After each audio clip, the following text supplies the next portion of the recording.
Good afternoon, viewers. First of all, I would like to welcome all of you.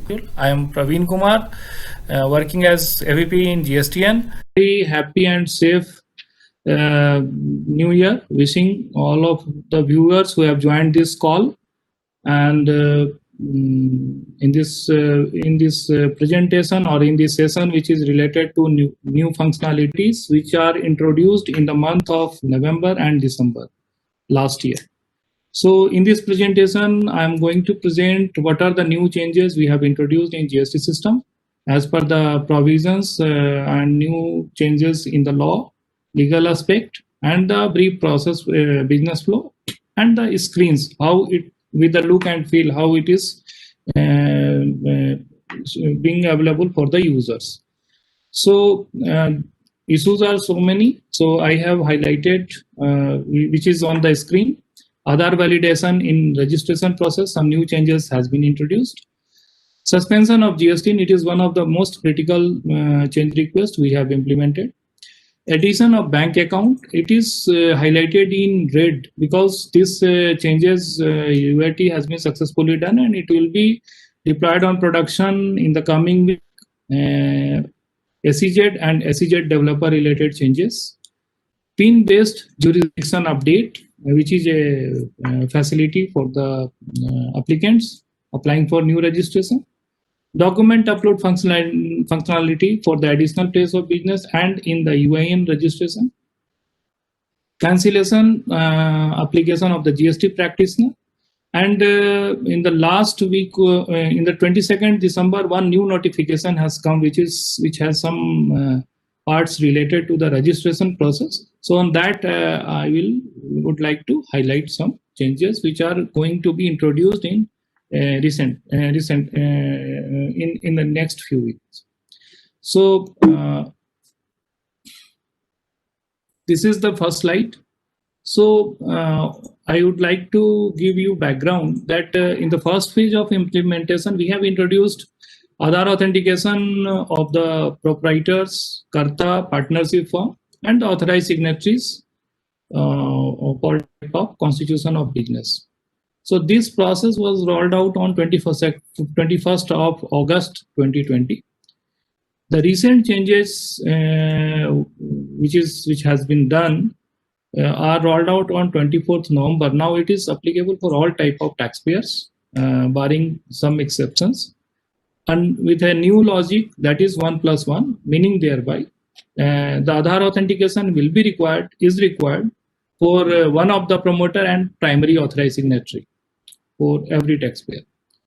And part 2 of this change is associated with the existing taxpayer. It will be going to be introduced shortly in the coming week of January first week. We are expecting. By that time it will be introduced on production. So the changes are basically associated with the proprietary concern. So this we have already implemented so earlier, but the new with the new rollout, only Aadhaar authentication of the primary authorized signatory is required. For partnership firm, not Aadhaar authentication for not all the partners, but only one partner will be required with the primary authorized signatory. For HUF, the Karta definitely, and the primary authorized signatory. For the companies, public, private, and unlimited company, foreign limited, limited liability partnership, others. So for all the constitution of business, primary authorized signatories, Aadhaar authentication is mandatory, and only one director's authentication will be required. So these are the changes which are related to the Aadhaar authentication process. In addition to that, as I explained to you that there are some exceptions. So Aadhaar authentication is not required for the government department, public sector undertaking, local authority, and statutory bodies. So if the constitution of business or are these four, then you do not require any go for Aadhaar authentication. So with this, a new functionality for the cases where no Aadhaar is selected by the applicant. Then for such cases, a new functionality for document upload has been provided specifically, and it is named as eKYC verification. So under this eKYC verification, some cases like if a person has applied for Aadhaar and he has not received his Aadhaar, then Aadhaar enrollment ID can upload. Passport, definitely passport can be uploaded with the KYC form. Certificate, any certificate issued by the competent authority, meaning thereby the legal entities whosoever issues the identification certificate and others. So depending on the satisfaction of the proper officer, these documents are subject to verification by him, and registration can be granted. So these options are available in the drop down, and the applicant can upload the PDF or JPEG image of these files on the system, GST system. Now I'm going to show you the same screen which I for the Aadhaar authentication process. So if a taxpayer selects Aadhaar yes, then only two drop downs will be available where the authentication link will be sent. And definitely, as I explained to you earlier, that it will be the one promoter and one primary authorized signature. So based on that, the authentication link will be sent, and on post clicking of that link, a new page will get open, and you have to enter your Aadhaar number and the OTP which is linked with your Aadhaar, that is required to be entered. And once this all activity is completed, then you will get a message that your Aadhaar authentication is successful, and that same replication is shown on the GST portal on the Aadhaar authentication tab, that is your Aadhaar authentication is successful. If you want to see the status, you can click on the view button. When you click the view button, you will get the details in tabular form, that whatever you have mentioned in your GST application and data as per Aadhaar, both details will be shown to you, and include with the photographs. Whatever photographs is available with the GST database and whatever the applicant has uploaded on the GST portal, both will be shown. And it is specific to the applicant who is applying for the registration, and definitely it will be shown to the officer concerned who is approving the registration. Now I'm coming to the next part where Aadhaar authentication gets unsuccessful.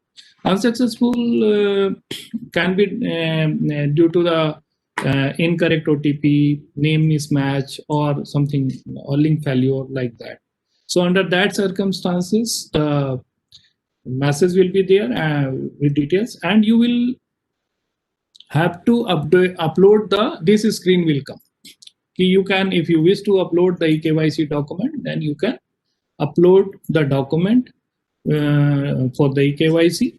And as I mentioned in my previous slide, that you can upload the passport, you can upload the EPIC, you can upload the Aadhaar enrollment ID, like that, or any document which is in support of your identification. So post uploading that document, the details can be viewed by the applicant, or it can be downloaded. If you feel that it is incorrectly uploaded, then you can also delete the same. This screen will also be shown to the proper officer whosoever is going to approve or reject your application based on the merit of the application. So this is the changes which is related to Aadhaar. Now I'm going to discuss the suspension of GST.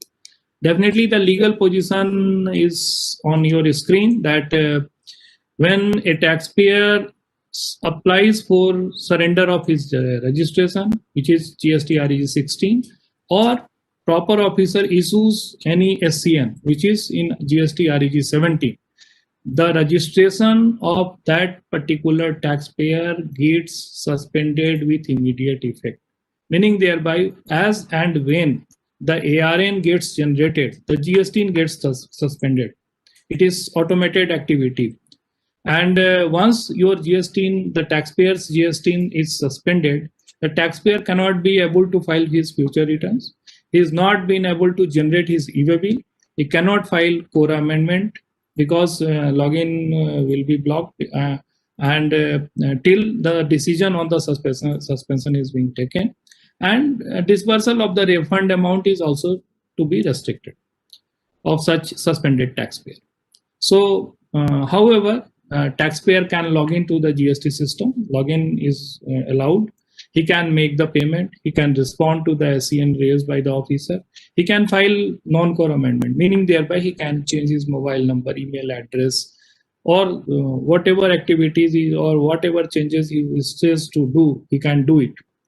And the taxpayer can also file return for the earlier taxpayer period, meaning thereby if the GST of the taxpayer is suspended on 5th of January, then the taxpayer will be allowed to file returns till 5th of January, and he is not allowed to file return for the February. So these type of changes is done. Post revocation of suspension, depending on the order, whether the tax officer is going to drop the proceeding or he can cancel the registration. As and when the proceeding is dropped, the GSTIN status of the GSTIN will get changed from suspended to active. And in case the officer passes the cancellation order, then registration status will get changed from suspended to cancelled. These are the flow charts which is before your screen.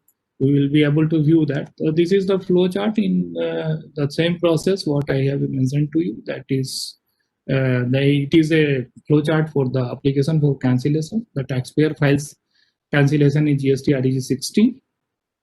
Tax officer validates. If he is not accepting the registration cancellation application, then his GST status will get changed from suspended to active. If he agrees to the application filed by the taxpayer, then definitely the suspended status will get changed to the cancelled status.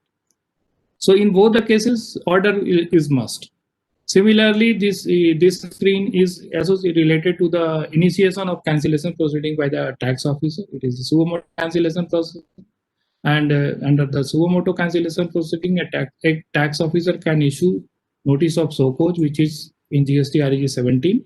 And once this notice is generated, with the generation of show cause notice by the tax officer with his digital signature, the GST of that taxpayer against whom the show cause notice is raised is suspended with immediate effect.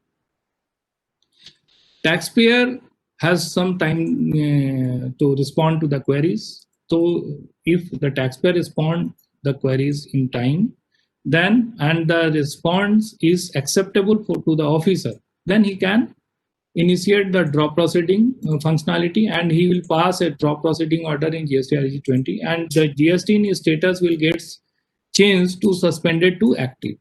If he doesn't agree with the response filed by the taxpayer, then he will cancel the registration, and once he passes the order for cancellation, the GST will get cancelled.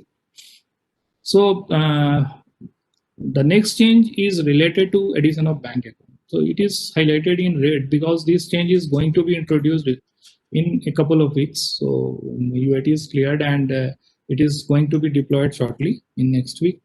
So under this, there is a legal requirement that a taxpayer whosoever comes for registration on GST portal, he has to furnish his bank account detail within 45 days from the date of grant of registration. So initially the bank account requirement was available with the GST registration application, but later on it was removed for the sake of ease of doing business, and as per the legal requirement, that person who has applied for registration without bank account, they have to furnish this detail within 45 days. So these changes are required to be done as per the rule 21 and rule 10. So the system will behave like this. After system will count the date of grant of registration, that is GST, and before 45 days, the taxpayer will start receiving alerts from the GST portal that please update your bank account.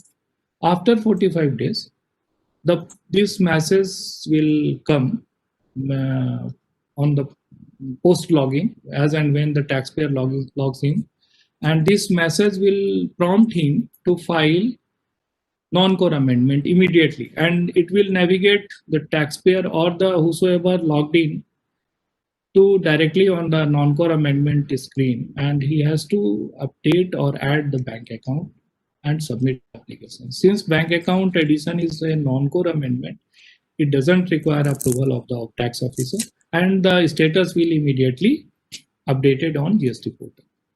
So this is related to bank account.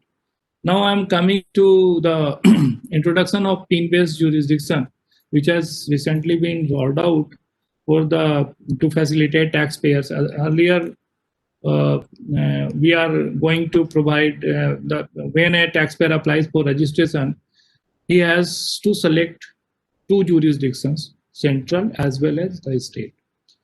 For the state, based on the state jurisdiction master, the list is being populated to the tax applicant, and he has to select the jurisdiction. It was a big exercise, and we received the data from all the states across India, including CBIC, and based on the PIN code master, the jurisdiction is mapped, and all this information were furnished by the concerned state /GST department or CBIC. GSTN and the common PIN is being framed out, and based on the common PIN, the concerned state as well as the center jurisdiction both will be displayed to the applicant for selection. So now what happened? So it will be clear when I will go to the next screen. So here there is some rejig has been done, that the requirement for filling the jurisdiction is related directly with the PIN code, which is required to be filled by the taxpayer or the applicant, whosoever applying for registration. So when the taxpayer or applicant enters the PIN code, the system will immediately ask him that please enter your state jurisdiction with some suggestion. So in the previous slide, he has entered some PIN code, and based on that, only word 1 is being shown to the applicant, that this word is linked with that particular PIN code.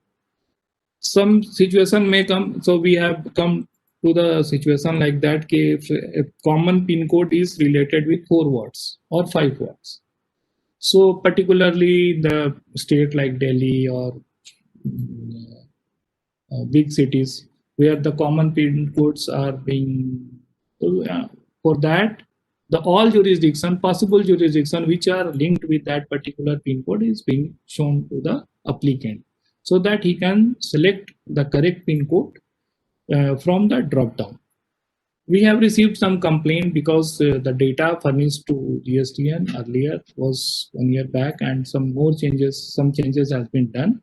So GST system regularly updating the GST master based on the PIN code as and when we receive the updated information from the state, and it will be gets updated immediately on GST portal.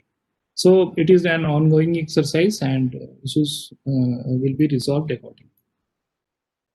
Now I am coming to the SEZ related changes. This is also important because for the SEZ unit and SEZ developer, there are certain privileges which has been sanctioned to such units under the GST law and act. So such units are flagged in the GST system as a separate entity because they are the units where most of the export oriented units situated, and their supplies are treated as IGST supply.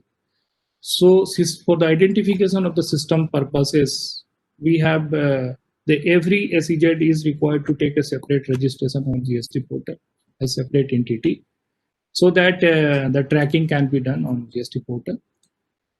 Now the new functionality what we have introduced, that we are now capturing the validity period of the SEZ. So every SEZ unit is notified by Government of India. That is, the SEZ department is comes under the Ministry of Commerce and Industry. And And as per the notification, there is some validity period given for a SEZ unit. Normally, it ranges from 5 years to 7 years. So as and when the validity expires, there are two possibilities. Either SEZ unit or developer applies for the extension of the validity, or they cease to get the extension, and they under that circumstances, systems would be enabled that such GSTIN should be tracked, and they have to cancel their registration or surrender their registration and take a new registration as a normal tax. So that expiry of validity was initially not been captured in the system. So now we have started to capturing it. So these are the screens, that is the SEZ unit and SEZ developer are mentioned separately. So it is also important because under the invoicing system, there are some privileges for the SEZ unit and SEZ developer. Based on that future requirement, it has been segregated to two blocks. Further, the letter of approval and letter of permission is required to be uploaded by such units. If you are a SEZ developer and or SEZ unit, then you have to upload the letter of approval or letter of permission, whichever is applicable for the applicant. And these are some metadata, so which is highlighted in red with the period of validity, and the letter is required to be uploaded here. So as and when this information is captured in the system is tracking the validity period of such units, and accordingly alerts and trigger messages, SMS will be sent to the taxpayer, so that timely they can extend their validity, or officer, the same alerts will also be shown to the officer. So if a validity of SEZ unit is expired, then officer is supposed to give a so cause notice to such unit why your registration is not cancelled. Because if a validity period of SEZ unit is expired and it is not extended by the government, then it is the obligation for the unit that he has to cancel his registration and take a new registration as a normal tax. So these are the some legal aspect, and existing these things are captured in the system and with the alert mechanism. Now I'm coming to the introduction of document upload in case of UIN. So UIN is approximately 400 UINs are there. So MEA used to issue a notification for the UIN, such UIN holders, that notification is nowhere captured in the system. So now it has been started.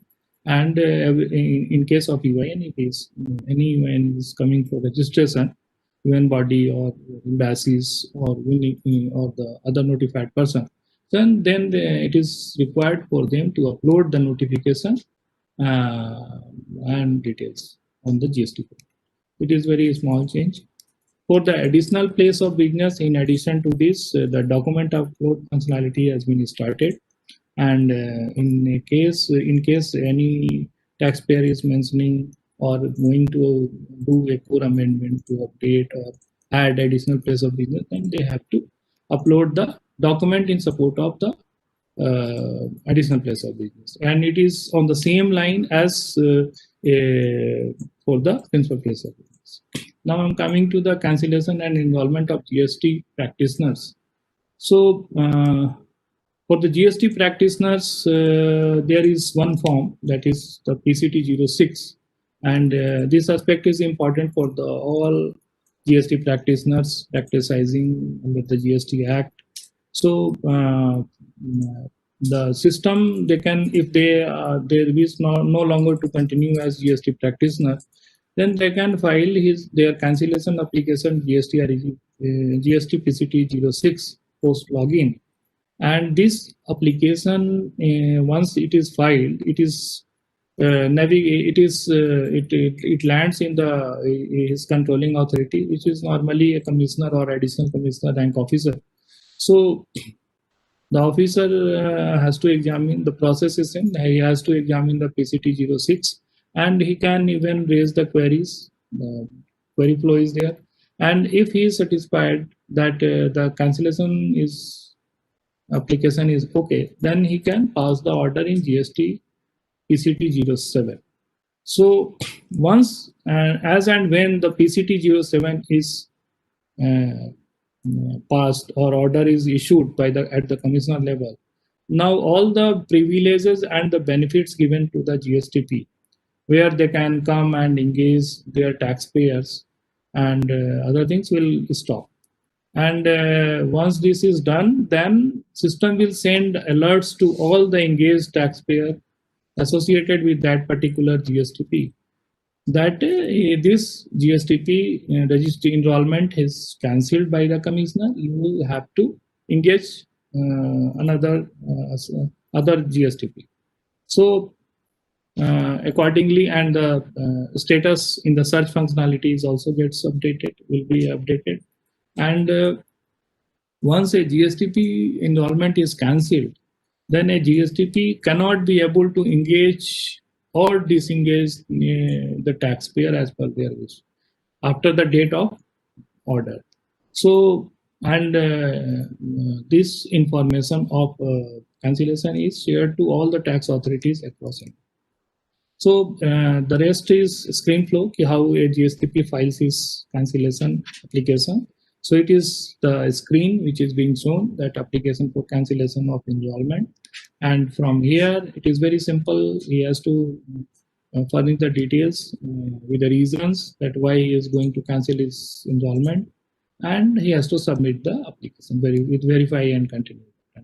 And post submission, this lands to the officer concerned, and officer, after putting the remarks or in case there is no query, then he can cancel the registration in GST PCT07 and generate the order. Once this activity is done, all the status in the GST database will get updated. Now I'm coming to the most important part. That is the notification 94/2020, which is issued on 22nd December. And there are some changes which has been introduced with this notification, which are going to impact the taxpayers registration process in recent times. So the changes we are brief is given below. That it is on your screen. That first changes is related to the Aadhaar related biometric requirement, that will be notified and implemented after some time when the government will notify it. The other things are already notified, which is related to approval days. That is from 3 working days, it has been become the 7 working days in the Aadhaar yes cases. And in case the taxpayers goes for Aadhaar no, then the timelines has been changed from 21 calendar day to 31. And there is a centralized bulk suspension scheme which is introduced through this notification. So under this process, the return defaulters can be, the notice can be issued to such return defaulters. And a new subrule 2A under Rule 21A has been introduced. So these rules has 3 criteria. That is, the first one, the taxpayer having difference in GSTR1 and GSTR3B, the same format, and other 2 criteria are like that. The taxpayer with a difference in them, it is related to availment of ITC. Actually, the system, GST system now generates GSTR2A for every taxpayer. So based on the availment and how a taxpayer claims in GSTR3B, there will be, in case of mismatch, the system will trigger a notice to such taxpayers. Similarly, for the set of liability, there are different set of rules. So it has been provided in the said notification. So in the screen, you are able to see 2 red and other black. So for the first one, return defaulters, the provision is already in the Suomoto cancellation purview, and it is already in the GST system. For the second one, the changes has been done, and 2 other changes will come shortly on GST Portal. So the process will be same, that notice will be issued in centralized manner to such taxpayer whosoever defaulted in filing the returns, and it will be, once this notice will be issued, it will be posted to the concerned proper officer dashboard for further action. For this process is similar to the suo motu cancellation, only the timeline is changed. So there is no difference between the two processes. So these are, in short, I have presented the new registration process entire completely, the changes. This is the notification which is by the which is the notice format, which is covered under notification 94 2020. So this is the format, and these are the reasons. And if a such taxpayer is centralized suspended, then they will receive this notice from the system, and they have to approach to their jurisdictional authority, or they can file online response to their concerned jurisdictional authority for further action. If and jurisdictional authority, if satisfied with the response of the taxpayer, they can drop the proceeding or can cancel the registration. So it's just like a suo motu cancellation of registration and extension of that. So now I'm coming to the question and answer session. So what are the questions has been, most of the questions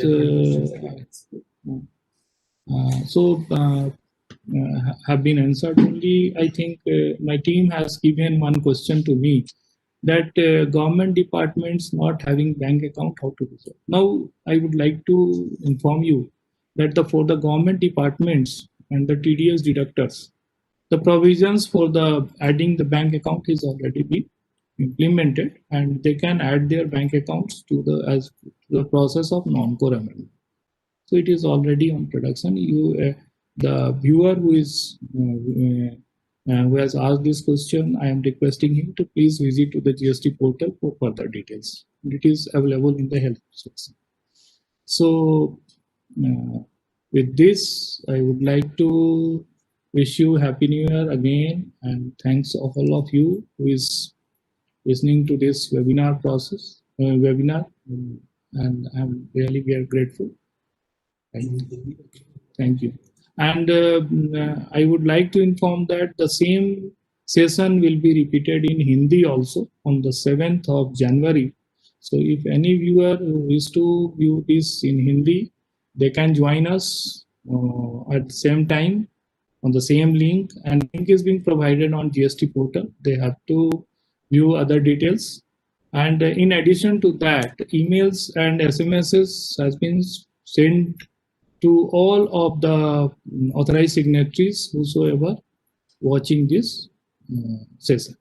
So thank you all, and wishing you again very happy New Year.